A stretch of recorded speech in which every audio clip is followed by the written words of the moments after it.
श्री जगन्नाथ मधुर श्री जगन्नाथ मदात्मा सर्वभूतात्मा कृष्ण श्री परम पूज्य मनोदयाकर श्री चरण अनंत कोटि दंडवत विज्ञान गुरु संत पूज्य बाबा प्रकाश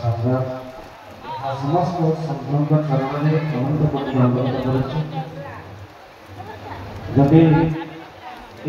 संत कार्यक्रम देखा जाए गोस्वामी तुलसीदास लिखिं मृदुमंगलमय संत समाज जो जग जन्म तीर्थ राजा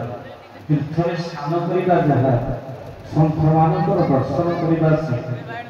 जदि भारत माटी केवल कृषि प्रधान देश नुहे भारत एक ऋषि प्रधान देश ये जमदग्नि विश्वामित्र गौतम कश्यप अगस्त्य बृहस्पति इंद्र कौशल कौशिक भूत कौशिक काकयन कृष्णप्रिय आत्रेय दत्तात्रेय संस्कृति बरास भार्गव अंगिरस हरिकरी दया प्रापत्य वासुकी रोतम कांडिन्य हरिष कपिंगल सुतंगल धनंजय जास्म उद्दारक मधु संघर्ष तपोवन नागस्य भरद्वाज राष्ट्रसेन कष्ट दिग्ग रोहितमास पद्म सौरभ मुद्गल मौद्गल आदि ऋषि आदि आम जिते निजर गोत्र परिचय दौ गोटे बाबाजीर परिचय दौ संघर परिचय दौ तेणु संघ को छाड़ी तीर्थ ना तीर्थ को छाड़ी संघ ना ये संपूर्ण रूपे क्षेत्र एक तीर्थ क्षेत्र प्रकृत विज्ञान गुरुंर कथार एकमत जदि एक दुई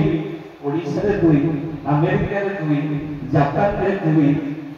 एक तीन कहूँ तो देखिए समस्त कहते नाना मान नाना मत संपूर्ण रूपे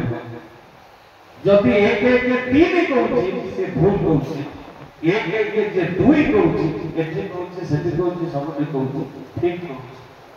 तेणु नाना मान नाना मत संपूर्ण रूपे मत एक होगा दरकार से गोटे मत कौन केवल धर्म सनातन कथा निश्चित पूज्य बाबा बलिया बाबा द्वारा एक मार्गदर्शिका जहाँ संत मान होगा दरकार तो प्रकृत में कहीं कथा आम मैंने आपण मान कहूँ उच्चतर महापुरुष मालिक गोटे धर्म ही केवल केवल जे सनातन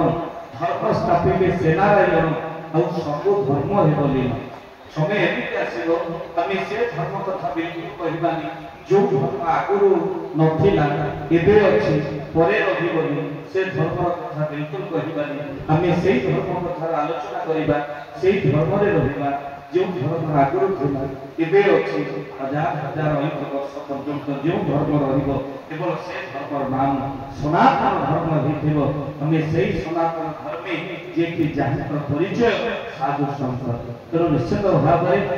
भाव में आग को साधु सन्त मान निश्चित धर्म को रक्षा करेंगे और जो धर्म को रक्षा करने कथा निश्चित भाव में महापुरुष मैंने लिखिं सत्य हो तेणु केवल गोटे कथा कही विराट अच्युतानंद महापुरुष लिखिं जगत भितर भज नीलाचलवासी को एकाक्षर प्रमाण जे जे मार्गे भ्रमाइले केवे न हो भ्रम तेणु जे जेते मार्गे भ्रमाइले सब भ्रम सत्य केवल नारायण सत्य केवल सनातन आम धर्म सनातन ये धर्म रक्षा है निश्चित भाव में संत मान एकत्रित हो निश्चित भाव में आग को जो धर्म सनातन धर्म रक्षा है निश्चित धर्म में समस्त सनातन धर्म की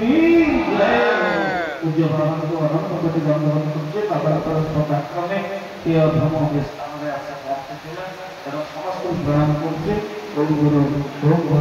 जय